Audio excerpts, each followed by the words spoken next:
I was out of work due to health issues, and from January to May, my addiction definitely spiraled out of control. There was some domestic problems in the relationship I was in, and that ultimately led me to being homeless. Prior to that, did you ever think you'd be on the streets? You know what? I actually am ashamed to say that most of the people I've met on the streets I would have never talked to. So, no, not at all. And at that time, when you saw people who were homeless, what was your initial thought? My initial thought was go out and get a job. Like, why aren't you working? You look like you can work. I think one thing I've realized in the last year, battling with my addiction, is that the struggle of mental health and mental illness is real.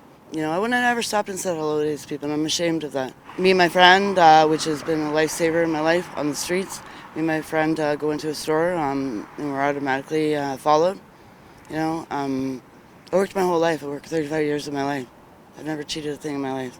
It could be your brother, it could be your sister, it could be your daughter, son, and you know what? One day it could be you. What do you need to keep you sober and clean and on the pathway back to having a home? I need hope, I said this week, every time I turn, a wall is there. Government people, bank people, landlords, so many different things in one day a wall looks like. What I'm going to eat. I want you to introduce us to James, if James wants to come in. This is James Bradbury, the gentleman that saved my life.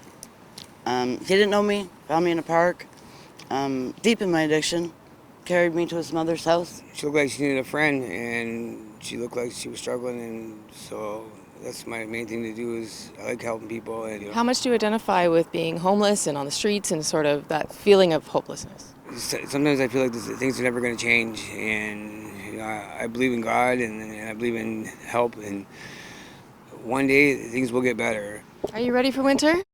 Absolutely not. You can ask James here. I've cried for the last, week? I'm scared to death, to be honest with you. I'm scared to death. I've utilized different shelters here. I was at one shelter in our city. First night there, someone told me they were going to murder me on the staircase. I will not return to shelters. I'm scared to death of them. Winter looks like scary, eh? It's very scary. Looks like last time I have 4 coats. It looks like cold nights sometimes. But it also looks like something else to me. That spring's going to come soon.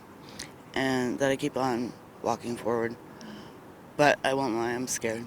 I'm scared this year. I'm not feeling well. I'm scared.